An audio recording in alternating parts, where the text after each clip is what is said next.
I'd be remiss if I didn't thank Coach Brezowitz for allowing me to represent the University of Whitewater in our football program up here. They had problems with the mic before, coaches, so I'm hoping my voice can project well enough in this room that you can hear me and hear what I'm going to go through in terms of offensive line play.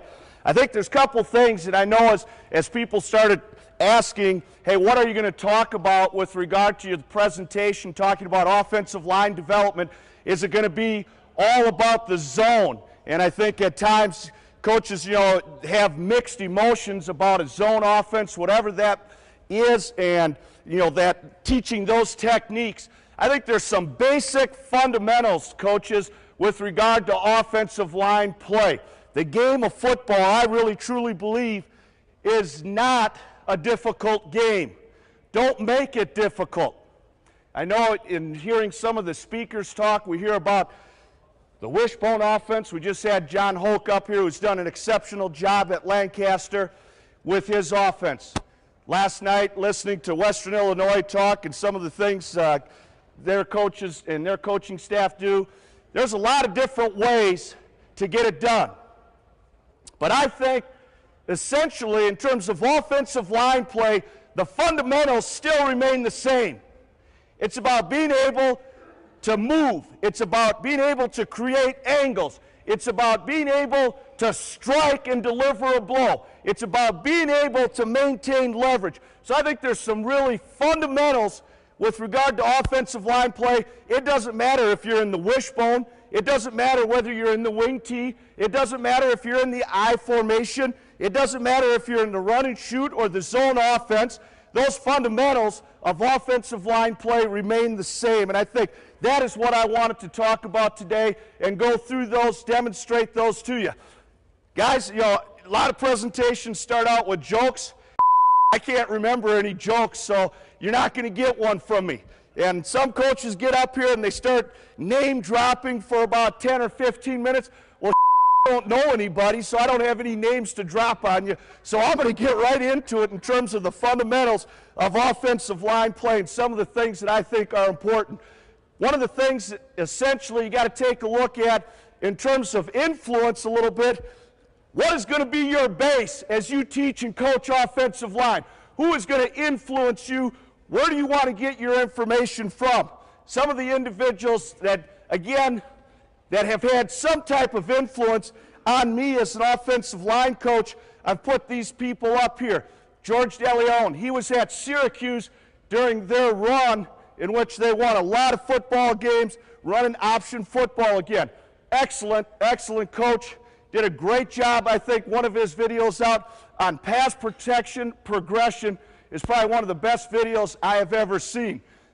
Obviously, all these other guys you know. Jim McNally, considered to be one of the greatest NFL offensive line coaches to date, working with the Buffalo Bills. Coach Callahan, now the head coach at the University of Nebraska. Coach Callahan was obviously here at Wisconsin and really started the tradition of that zone offense at the collegiate level here at Wisconsin and started the tradition of offensive linemen here that has been able to progress through Coach Alvarez's tenure. Coach Jeff Jagodinsky was at East Carolina University, Boston College, was with the Packers, most recently with the Atlanta Falcons, and now has found his way back. I think an excellent, excellent coach with regard to the run and pass game. And then obviously the last mug you see up there is Coach Zweifel. If you have not had an opportunity, coaches, especially the young coaches in this room, if you have never had the opportunity to talk or hear him speak or hear him coach or get that opportunity, I would tell you, coaches, come down to our place and listen to him teach. He has been an excellent, excellent coach, teacher of the game of football, and been a tremendous mentor to me. Let's take a look, coaches, at some of the things. I'm going to take about 5 minutes to talk about philosophy of offensive line play. I put some outlines out here on each of the ends. If they're still there, just pass them back. There's about 200 or 300 outlines there. If you don't get one, all you got to do is let me know, name, address. I'll get you one of the outlines. There's 4 points here in terms of goals. What do you need? What can you coach? Are you organized? The first item in terms of goals, I think it's something very simple. And with regard to goal setting, I know we all have team goals, right? Hey, you want to win the championship. Who doesn't coach to win the championship? Everybody here wants to win a conference championship. But do you have unit goals? I know in our offensive line, we set unit goals, and I keep them simple, and I keep them measurable. Something that I want to be able to show our guys, are we making progress? You're either getting better or you're getting worse. You're not staying the same. So from that standpoint, I want to be able to identify a couple points to our offensive line. I use what's called perfect plays. We have a Tootsie count, sacks given up. Perfect plays, coaches. I go ahead and I grade our offensive line. They get a plus, a minus, or a 0. And they get 3 grades: technique, assignment, and effort. Did they use the proper technique on the particular play to execute the block? Did they know their assignment? Did they know who they had to block? And then effort, to me, is something that it's not subjective. I think it's very objective. Did you finish the block? Did you finish the block? Did you stay engaged with the defensive man that you're blocking? That's what I'm looking for in terms of effort. It's not subjective. Well, yeah, I think you gave 100% on that play. Or I gave you 80%. How in the hell do you measure 80% on a play? I don't know. If you know how to do that, please let me know. So for me, it's very easy to see, did you stay engaged with the block from that standpoint? And it's easy to grade that. Perfect plays then, coaches, is where from tight end to tackle, everybody has received a plus.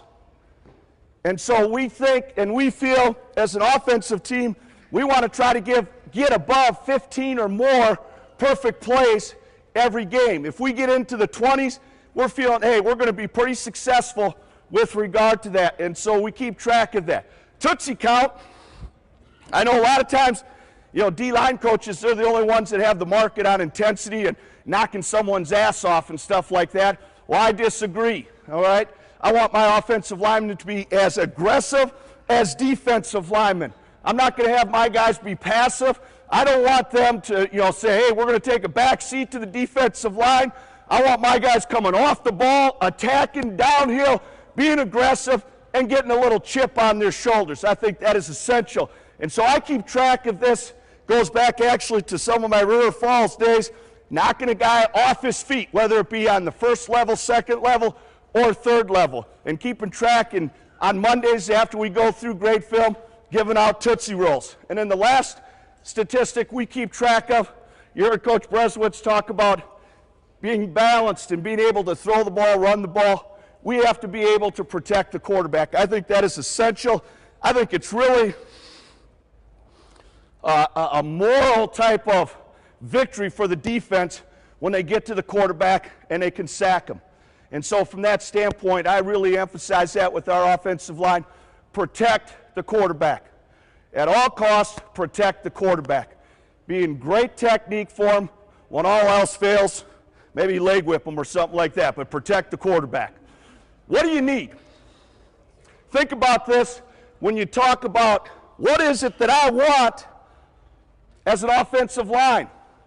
I know as I came to Whitewater 4 years ago, they've been known for some pretty big guys.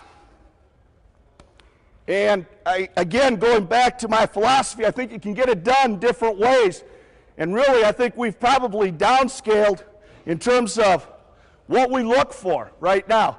But obviously, we'd like these 5 guys. I'd like guys like this starting for me in the offensive line. But I think what you need to take a look at is what is it that you need. There's some essentials that I look for in offensive linemen. And I know as you take a look at these, maybe they're not the most important for you, but what I'm talking about is essential, I believe, in offensive line play. Does the player have a work ethic? Is he able to come to practice? We want to talk about that lunch pail mentality. Open it up, get ready to work, and get after it. Not complain about how hot it is, not complain how cold it is, not to complain about what we're doing again, that we're going through a fit and finish drill for about the 35th time in the first 2 weeks of the season. But does he have a work ethic? Does he have that lunch pail mentality that, hey, I'll get the job done. No matter what it takes, I'll get the job done. Do they love to work out? I think the off-season is so essential, whether it be high school, whether it be college. Do your players love to work out? I'd like to, when I recruit offensive linemen, I'm always asking type of questions, probing. Do you work out? Are you working out? Are you playing basketball? Are you out for track? Are you working out in an in-season program? What is it that they're doing? And then the last part that I look for is players who are going to be a student of the game. Can they take constructive criticism? Are they going to take a look at how they're playing the game? Are they going to continue to refine their techniques in all ways and every practice? Those are some of the essentials. What can you coach? I think you need to take a look at that and say, how much time am I given individually? How much time do I have before we go to group or team? What plays do I have to put in? I know as coaches, we take a look, if we were to take a little CAT scan, hey, we're thinking about this. I know as an O-line coach, I'm always thinking about that. How can I put my players in the best position to kick somebody's ass? That's what I'm looking for, and that's what I think about. That's the life of an offensive lineman. But what are your players thinking about? What can you coach? What can they understand to make them effective offensive linemen? Sometimes, and I coached high school for 14 years. I think if I were to x-ray some of my linemen's brains, it might look like that. What the hell is that? What's going on in there? You're not quite sure. And then sometimes, obviously, they might be thinking about that too, right? And I know the coaches might be thinking about that sometimes too, what those days used to be like, if you know what I'm talking about. The last part, are you organized?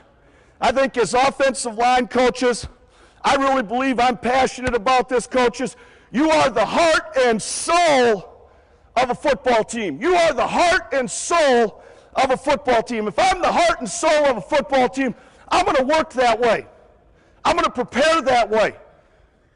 Are you doing the things necessary to be the heart and soul of your football team as an offensive line coach? And I know in high school you got to double up. You got to be the O-line coach and you've got to be the defensive line coach.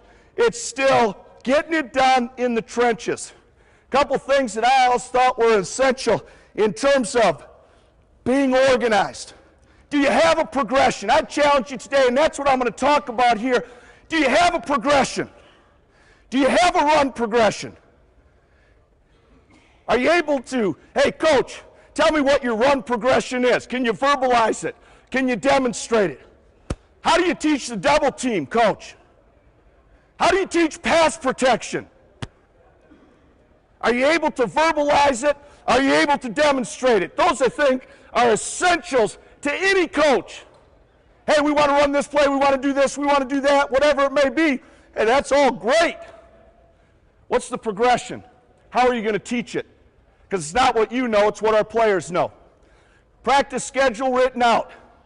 Coaches, do you have are you organized? Are you going out to the field going, all right, empty-handed, don't have anything, don't have my whistle, whatever, but I think we'll go through the chutes today, maybe we'll work on double teams, whatever it is.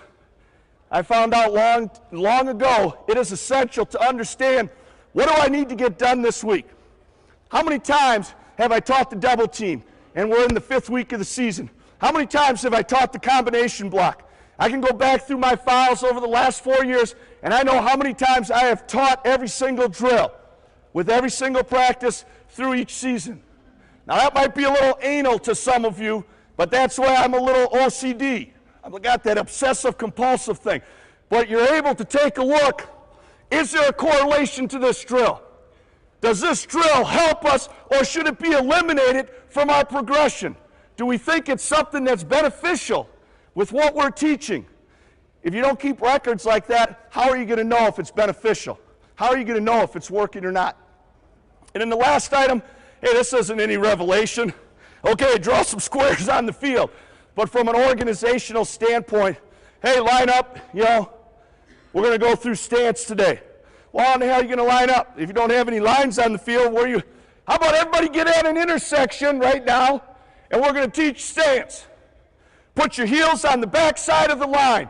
Put your left foot on the intersection. We're going to work on a pull step. So go through, coaches, and understand what is my progression, how am I going to organize it, and then when I get on the field, am I able to teach that progression? There's 2 sets of fundamentals I'm going to try to get to. I'm going to talk about the run fundamentals that I think are essential in any offense, and then we're going to talk about the pass fundamentals. In terms of the run, I want to just cover with you quickly today, talking about stance, takeoff, angle of departure, contact, target, and acceleration. How do you train the dead spot? Anybody that's coached offensive line, you go, hey, great contact, but now keep your feet going. Keep your feet going. Well, how do you train that? I hear coaches say, oh, man, that zone stuff, that is really, that's hard stuff. How can we take that drop step and stuff? I think there's some misconceptions about what that drop step is, and that it really hinders some coaches from getting movement on the line of scrimmage. If I were to go back to high school today, we'd do nothing but zone. Why? Because it's not the drop step, it's the second step that is essential in run game, coaches. Do you teach the second step? What happens on the second step? Contact, absolutely. It is the second step and the speed of that second step and where that second step is going that is essential. So, I listen to people when they talk about the zone, and again, there's philosophical differences there a little bit, but what we're talking about is some real essential fundamentals of teaching the run game. Then pass fundamentals. How do you teach pass pro demeanor? Sets. How do you teach a player to set and punch? We've been very fortunate. I've had some very good athletes to work with in our offensive line, and we've been able to protect our quarterback and do a pretty good job in terms of pass protection over the course of the last 4 years. How do you teach movement and center of gravity? That is the most essential component of pass protection. Maintain your center of gravity, and I don't care who you are, you're going to be able to pass block. We had a right offensive tackle this year, starting as a freshman. Weighed about 240 pounds. He'd like to say he was about 260, but that was with a 20-pound weight in his jock and stuff. Guys, he understood center of gravity. Probably one of our weaker players in the offensive line, but did a great job maintaining center of gravity, and out of a 15-game schedule, gave up 1 sack. That was tremendous because he understood some of the fundamentals that we're going to talk about. Counter techniques, leverage, and then schemes and alignment, I think, are some of the essentials here. Let's take a look real quickly in terms of stance. Josh, can I borrow you here? Why don't you head up on the stage there, and I'm going to go through some of these essentials. All right. How do you teach a stance? And I know this is pretty basic. Some of you go, okay, hey, put your feet apart, place your hand down. I think their stance is one of the most essential qualities that you teach for offensive line play. It isn't something that you should just sort of rolls over and say, well, you know what, we're just going to get down in this stance, put your hand down, and smash someone in the face. There's some important qualities to that. We utilize a three-point stance. I think your stance should be such that you can bring about power and the ability to explode off the ball. One of the essentials that I think is important, coaches, hey, the more downhill your running game, the more air you're going to have in your stance. Let's take a look, though, at our stance real quickly. Base. And we're going to use Josh here. I'm going to have you go center a little bit, Josh. Approximately shoulder width apart. The bigger the player, the wider the base. I think a lot of times as you think back to coaching in high school, you're fortunate at times you get some of these big guys and you're okay, hey, it's got to be shoulder width. No further than shoulder width apart. That's what I learned. Why? Who said that? Why can't it go a little bit wider? Taller you are, the bigger your hips, bigger your legs. Widen it out. Let the player feel comfortable in that stance. We're going to go with feet slightly staggered. Coaches, we believe if you're on the left side of the line, you're in a left-handed stance. If you're on the right-hand side, you're in a right-handed stance. Why? Because it provides you advantages not only in the run game, but it provides you advantages in the pass game. And so we're just going to say, hey, Josh, I'm going to have you get down, get in whatever's the most comfortable. You're going to be slightly staggered, toe to instep. And with our heels now, you can have your heels out, toes in if you want to go straight ahead. If it, again, what I like is being able to feel comfortable. Duck those things out a little bit. Get the weight on the insteps. I would challenge you this. How many coaches in here are in the weight room or got to supervise the weight room or teach some lifting techniques to your players? Raise your hand. It's about everybody. When was the last time, if I'm teaching Josh, relax Josh, let's go this way. If I'm going to teach Josh to squat and I say, okay, now what I want you to do with the squat is this. I want you to get up on the balls of your feet, get as much air underneath your heel, and I want you to unrack the weight, step back, and I want you to squat with about 2 or 3 inches of air under your heel. Okay? Well, I don't know about you guys, but I was thinking about this the other day. I tried to hard. You can't do that. What do? Say, Josh, get wider than shoulder width apart, be flat-footed, drive your heels into the ground, get your weight on your insteps, put your hands back on that bar, get to a parallel squat position. Right in there. God, aren't we developing power? Aren't we developing the glutes? I better be careful. Josh might like that. Are we developing those muscles right there? So with regard to the feet, I think it's important for you to understand, what do I need? What do I want? I think it's most efficient and effective to be flat-footed in that stance. Now, Josh, I'm going to have you turn sideways for me real quick. Again, get in that staggered stance. Get down in that squat. Right in there. What are we looking for? An offensive line play. Looking for the Z. Right there is power. That's where you get the power when you block somebody. It's going to transfer from here when you release your hips through the core and out your upper body through your arms. We want that Z in the knee. I start out right in here when I do my progression. I start and I have my players get down in the squat just like that. Gosh dang it, it's one of the most basic principles, but it's a power position. It's a power position. Arms and hands. Down hand slightly inside the knee and in front of the chin. You've got a couple pictures here. What we're looking for. Slightly inside the knee, in front of the chin. You can see Josh here demonstrating here in this position. Some of you can see him the closer are. Inside the knee, just in front of the chin. One of the drills that I do is I have my guys stay down there, and I'll just say, hand, and they lift it up, put it back down. I want a balanced stance. I want a balanced stance. You heard Coach Brezowitz give those statistics.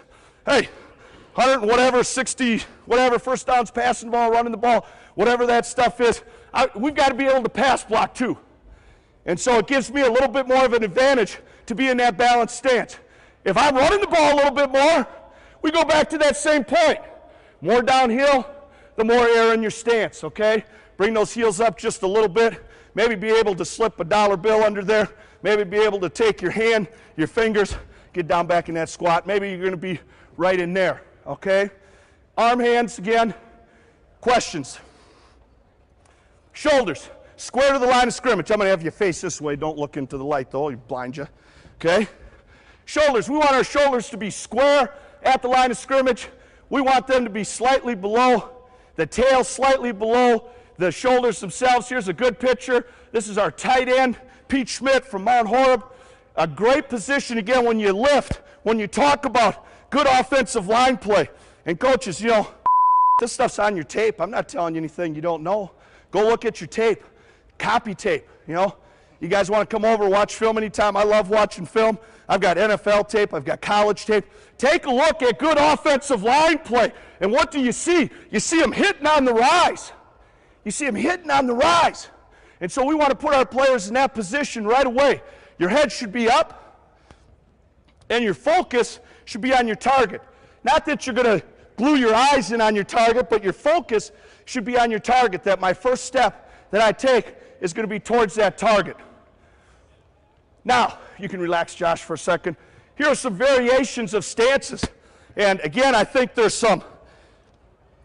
some flexibility there, coaches, to make guys comfortable. I know you start looking at these going, what the hell? They can't, are you going to block somebody in those stances? Well, I don't know. We're able to get it done somehow. We're able to get it done somehow. But what do you see? You see some of those same fundamentals that I'm talking about. Hips a little bit lower than the shoulders. Flat-footed, slight duck. Hips a little bit lower. He's got his air. He's got some air under here. Probably going to be a pass play or something like that. Who knows? Okay, want to try to get off the ball a little bit faster. Here's a little bit unique stance, isn't it? National championship game. We heard those guys in the game talking about that. Look at that stance. Well, pretty effective. Okay, young man was an All-American this year. Outstanding. Been 2 years first team All-Conference for us at left tackle. Here again, a little different stance. Hand slightly inside the knee. Little different stance. I think there's some flexibility within what you let your offensive linemen do on what they feel comfortable with. That's my point of trying to show you some of those different pictures, coaches. Now, one of the drills that I think is essential to offensive line play, coaches, it doesn't matter again.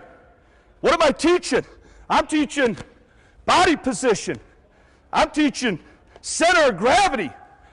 We do our duck demeanor drill. I think it's a great drill for any offensive lineman. 2-point stance, weight on the insteps. Try to get the knees inside, hands tight to the body. Coaches out in front, you can do everybody at once. Everybody's on an intersection. We're going to do duck demeanor drill. You get down, I don't know about you, but when I was coached and when I coached my guys in high school, this is I referred to as a power position. This is a power position. We're down in that semi-squat. I'm going to release my hips. I'm going to be in a good position to be able to move and be athletic. So what do we look for? I'm going to stay in this position, and we're going to pick it up, put it down, right in here, driving the feet into the ground. Now you can add, I have pass and run emphasis up there. What's the pass emphasis? Coach is going forward, back, left, this way. Now you can teach kick step with that, power step coming back inside, kick step coming forward, going back. Coaches, God, great center of gravity, great balance. Aren't those all the essentials that we look for when you pass block? Aren't those the essentials that you look for when you run block? You guys that grew up, I remember being here about 16 years ago and getting out of me by Buck Nystrom, okay? Our head coach at the time was Jim Knobloch, and he said, whatever you do, don't sit in the front row. So being a young coach, I said, what the hell? That old man going to beat me up? I don't think so. Plus, I can't see where the at right in the front row. So, big man, get up here. Hop up on stage, and I proceeded to get my ass kicked. Okay? Here we go. Josh, come on over here. I'm not going to kick your ass, but think about this, coaches. You do contact acceleration in the Buck Nystrom drill. You got the forearm in there, and he says, stop. What the hell are we teaching? Isn't it this drill right here? It's that contact fit. How many guys have done that? Scrape the ground. Okay? Can you touch the grass? We've all done that. We've all done that. And so from that standpoint, what are you teaching? You're teaching that power position. Same thing in this drill. I'm getting my athlete, bend at the knees. Use your quads. Use your hamstrings. Use the gluteus maximus. Get used to using those muscles. Get used to using the core, not just for storing food, but being able to stabilize yourself, right? Being able to stay in an upright position. And so we're able to drill that using this drill. Footwork, angle of departure. Josh, you can relax for a second here. I think there's basically 4, maybe 5 different essential ways to come off the ball. Straight ahead, you'll see that on the film. Why do you come off straight ahead? Well, I don't know, maybe you're running a dive play. Maybe you're running a quarterback sneak. But I think the essentials to teaching a straight ahead footwork, anytime heel replaces the toe. Heel replaces the toe. Don't tell you guys, I got up there 6-inch step, they don't know what 6 inches is half the time, okay? You know what, this is 6 inches to them. because they're usually talking about something else, right? Oh, you know, power step. I heard John Hoke just last presentation talk about a power step. I used a power step when I was coaching in high school. I think it has merit again. What am I going to do? I'm going to gain ground. I'm going to gain width, and I'm going to gain some vertical movement. But what do you do when the guy moves now? What do you do when you've taken that heel replaces the toe, and all of a sudden you've got to slant back inside? Makes it a little bit more difficult when you're taking a power step. Pull steps. Are you trapping? How do you teach the pull? I teach it a little deeper than a drop step. We're going to push off the back foot. That's an essential that, again, has been around no matter how you teach the pull step. You're going to drive a nail, drive a spike through that back foot, push off that thing. I'm going to release my front side arm and punch through with my back side arm. And I'm going to point and get in the direction that I'm pulling. And then a drop step, this is that, 4-letter word for some guys, 2 to 4 inch step, going to gain some width, going to gain some depth. I'm going to get my hips on an angle and get a leverage position to block who it is I have to block. The bucket step, coaches, is a little bit deeper than a drop step. But again, what does it do? It puts us in a position to execute the block. As you go through, you've got to take a look in terms of your offense and say, what do I need? Can we drop step this and still make the block? Can we bucket step this and still make the block? I would say, yes, you can. So as you take a look at those, you've got to decide, what is it that I'm going to teach? What can I teach? How much time do I have? And then contact. These are some of the essentials. Come on up here, Josh. Now kicked out of you. Get up here. First thing we do, I go through, why don't you grab the bag, okay? We go through, and I hope you can see me here. One of the first drills, you can do this on a sled. You can do this with partners. We do what we call a pendulum swing. I have my guys get their hands right back here by their holsters, and we're going to start out. We're going to hit with the heel of the hands. The thumbs are up. And what I'm trying to teach coaches, I talk about with my guys, upper body violence. Upper body violence. Punch a hole in the guy's chest. Punch a hole in his chest. Here we go. We're going to start hands down here, and it's just said, hip, and we're going to try to punch and lift. I don't want to teach the punch or that pendulum swing. You'll see guys come out, they'll start with their hands on the thighs, or they'll come out and they'll push. I don't want to push. I also talk to my players about punch and lift. Punch and lift. Get a little bit closer, Josh. Here we go. So we're going to be in here, punch and lift, and start to bring your hips. Naturally, guys will want to bring their hips and start to uncork it. Then the next two drills we do is what I call a 6-point explosion. Why don't you put that one down, Josh? You're going to go down and do this one. You're younger than I am. I get our guys down in a 6-point stance. What am I trying to teach here? Well, I'm trying to teach use of the hands, bring the hips, bring the hips. I'm going to have my partner put his hands right on the back here, and what I'm going to have Josh do is from this position, he's going to explode up with his hands and release his hips and push me backwards and lay out. So it'll be from this position on the set hut. You know what I'm talking about, right? Here we go. Set. Hip. And again, now what you want to say, aim a little bit higher. Don't aim for my dink, okay? Aim a little bit higher. God dang it. I still might want to have 1 or 2 kids. Get your hands. What does it teach, though? What am I trying to do? I'm trying to overteach a point. I'm trying to overteach. Bring those hands. Upper body violence. And we'll see exactly what Josh did there. They'll end up short. They'll end up short. Here we go. Let's do it again. Hit me in the chest. Set. Hip. There you go. Here we go. 2-point explosion. This is a drill I got 2 years ago. I think it's a great drill to find out who are the guys that have courage and who are the guys that are going to hold back a little bit. We do a 2-point explosion. I have them get down in that 2-point stance, and they're going to get down, I refer to as that power position, hands down here on their sides, and just like they're doing, think about this as the edge of the pool. You're going to dive in. You're going to dive into the pool, okay? How are you going to do that? Well, you can belly flop if you want to do that and piss everybody off. Or I'm going to dive in, I'm going to get down in that power position, and I'm going to lunge and dive out. I'll only do it down here. It might be a little bit softer for you. So what? I've got a player. We may use the bags, give them an aiming point, just like this. And what we're going to do, hands down by the side, you're going to lunge out, extend backwards. Set, hit, oof, right in there. That was excellent. That was excellent. What am I teaching? Well, I'm trying to over-teach again. Bring your hips, bring your hands on the block. That is a great drill. Just like you tell your guys, hey, you're diving into a pool. You're diving into the pool. Extend the hips, lay out as you do that thing. And you're going to find out, like I said, I might call it courage. You're going to find out, hey, which guys are going to hold back a little bit, and which guys are going to, bang, bring the hips. Which guys are going to uncork it and release the hips.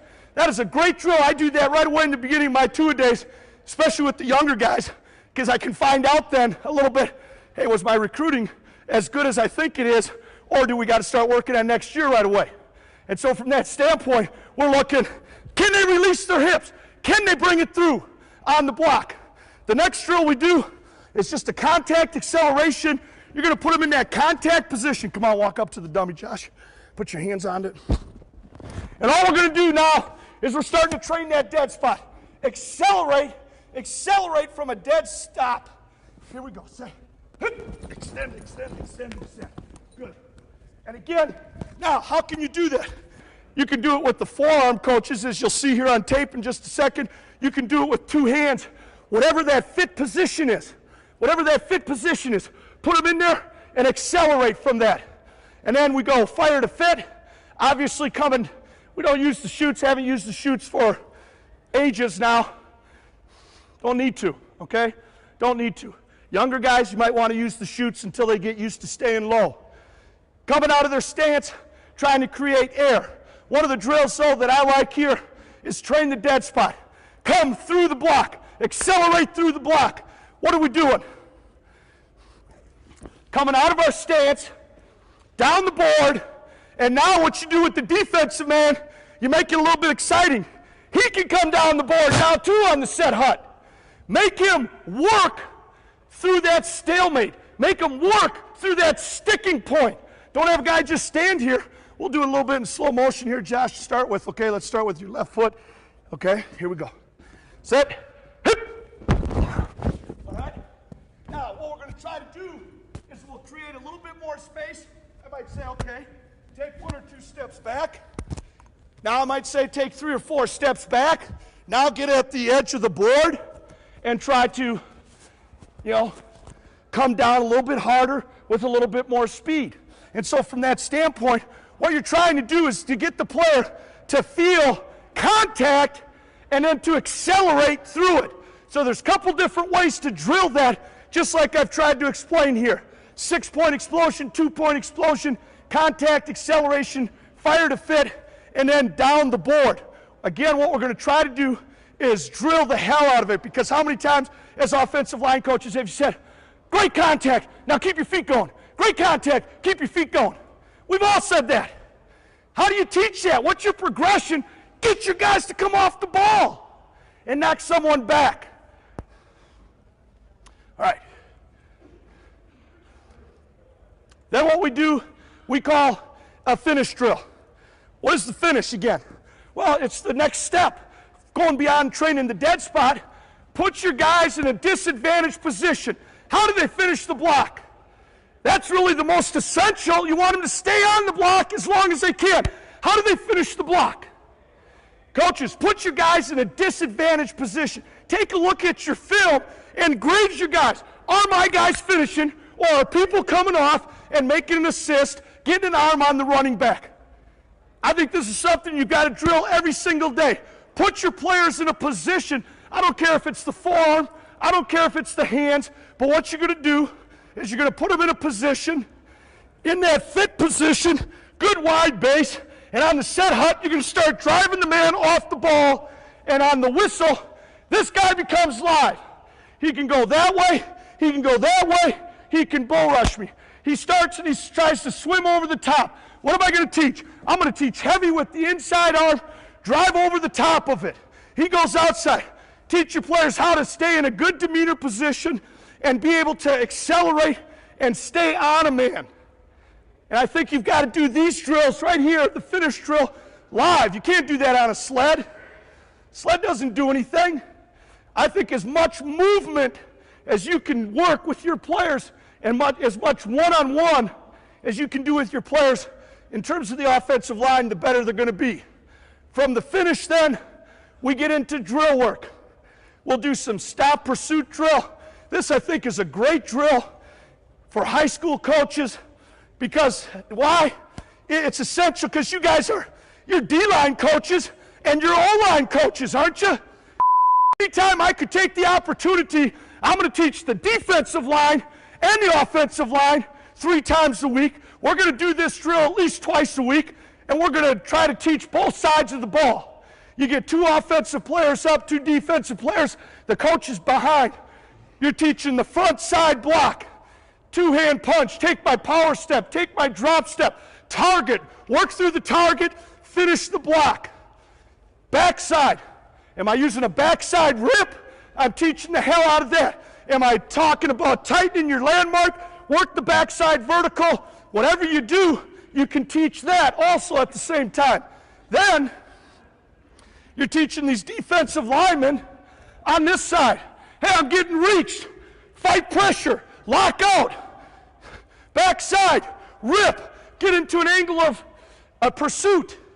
So you could teach 4 guys at once and get just a tremendous amount of repetitions. And then, your O-linemen love it because they all think they're truly running backs that are misplaced.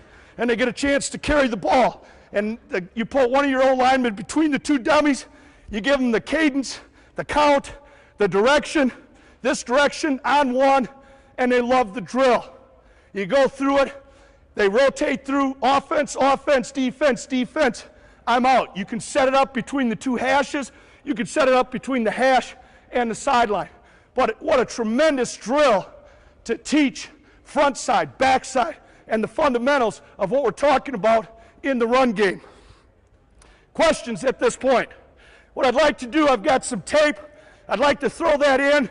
What it does, the tape really emphasizes, again, and adds to some of the points that we've been talking about right here, coaches. Here we go, the battle. This is offensive line play. Look at those guys kicking each other's asses. Get down, get low, maintain your center of gravity. Use your hands, keep your feet going. They're pretty ugly looking guys. They might be D linemen. Here we go, refit, refit, refit. God, this is leverage, movement, angles, finish, finish. Slap them in the face. Whatever you got to do. Boy, this is good stuff right here. All right, here we go, duck wave. Here's a good look at the drill, what I'm talking about. Being able to maintain your center of gravity, be in a good body position. Tell me, who doesn't want to do this drill with your offensive and defensive linemen? This is athletic. This is freaking athletic. Trying to move, maintain your balance. Here's another look at that. Going backwards, coming back up. Maintain a good wide base. Pass protection. You can drill all those essentials of the run game and the pass game in this position. Take a look at the feet. Flat-footed. May not like that, but I'd challenge you guys to do this. Take a look at your film. Take a look at your film and take a look when good blocks have happened. Take a look at their feet. I know it might be hard if you're not doing tight copy. Take a look at their feet. I challenge you to say their feet are flat. Their feet are flat. Oh, how do you like this? This is vintage Buck Nystrom. Went into our library.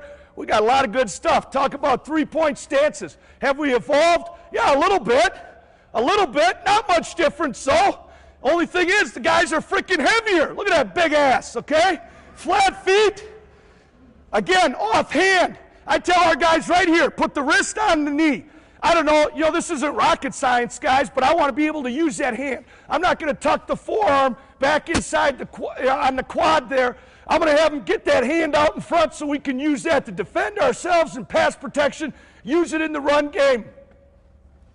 Here again, talking about stances. I don't care if it's the NFL, college level, high school level, pee-wees, talking about good base, a good base. Widen it out. They've got some air under their heels. Again, hand, wrist on the knee, squared shoulders, head is up. They're doing the same drill I was talking about. Lift, bring the hand up. Punch progression. You can do the punch progression like Josh and I were showing you.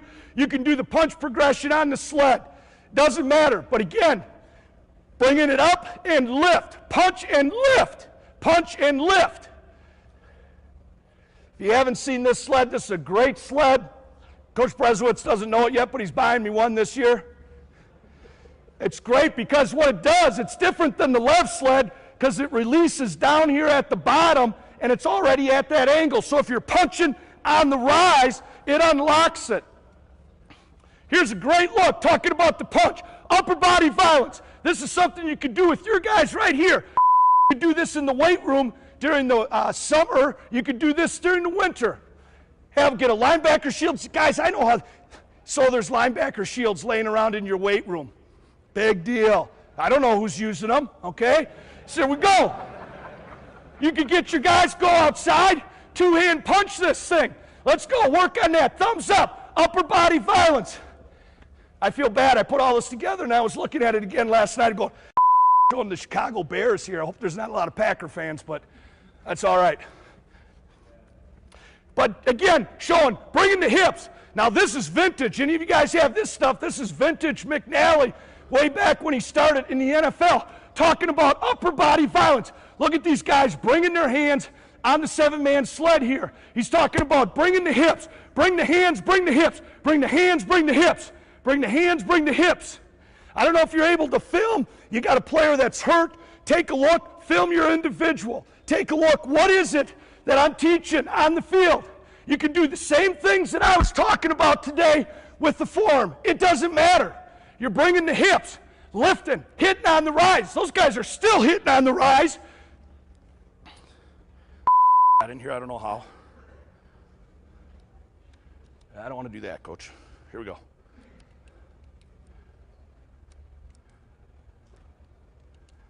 All right, stance and starts. How do you teach getting off the ball? Here's some footwork stuff, straight ahead, right? This is, again, vintage O-line tape from Buck Nystrom. Heel replaces the toe. Heel replaces the toe. Power step, talking about power step right. Again, working a different angle on the power step. Gaining ground, gaining width, working it upfield.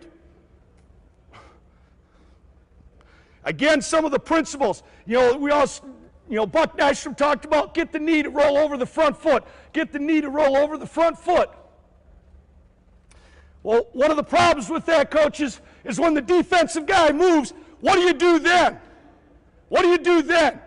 Well, most cases, you're probably going to fall down. You're going to have too much weight over your knees, and you're going to lose your center of gravity. Here again, I wanted to show some of this because of stance, not necessarily because of the blocking technique. Weight on the insteps, coming off the ball, still coming off the ball, taking a little bit of a drop step, moving a guy on an angle. Punch, bring your hips. These guys they don't all do it the correct way either. There's a lot of stuff you can learn as you take a look at tape. Here's the squares. I put this in, give you an idea what those squares look like, but again, footwork. Can it get done? Hey, I remember my O-line coach back in Beaver Dam, Wisconsin, Jerry Loft, talking about, all right, this is what we're going to do this year. We're going to pound ground to gain ground. Pound ground to gain ground.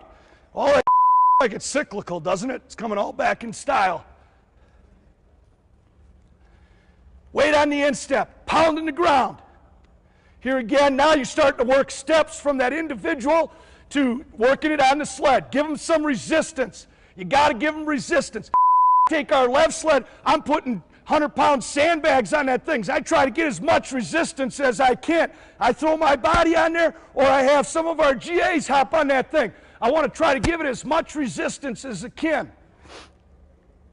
You can incorporate the boards with everything that we talked about. Here's that coming off the fit and finish drill. Again, accelerate off the ball.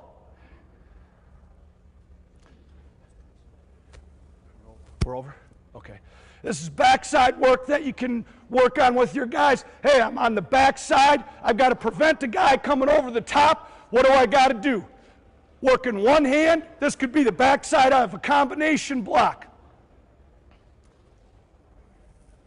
This is good stuff that I was doing with Josh up here, coaches, talking about lunge, hip extension. I don't care what offense you're in, how you're teaching your offensive linemen, but you've got to teach them to bring their hips through.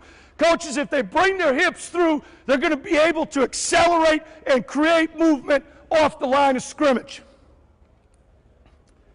Again, you go back to some of this stuff. As you take a look at it, you can learn there's always pieces that you can apply. I got to stop it there, coaches. Again, I just want to say what a pleasure it was for me to speak. I hope you learned one or two things about offensive line play. Coaches, if there's anything that we can do at the University of Wisconsin-Whitewater for you, for your players, by all means, don't hesitate to call. Don't hesitate to come and visit. We'd love all your offensive linemen to come play for Whitewater. I don't care about any of the other schools in the WARHAWK. I care about the WARHAWK football program.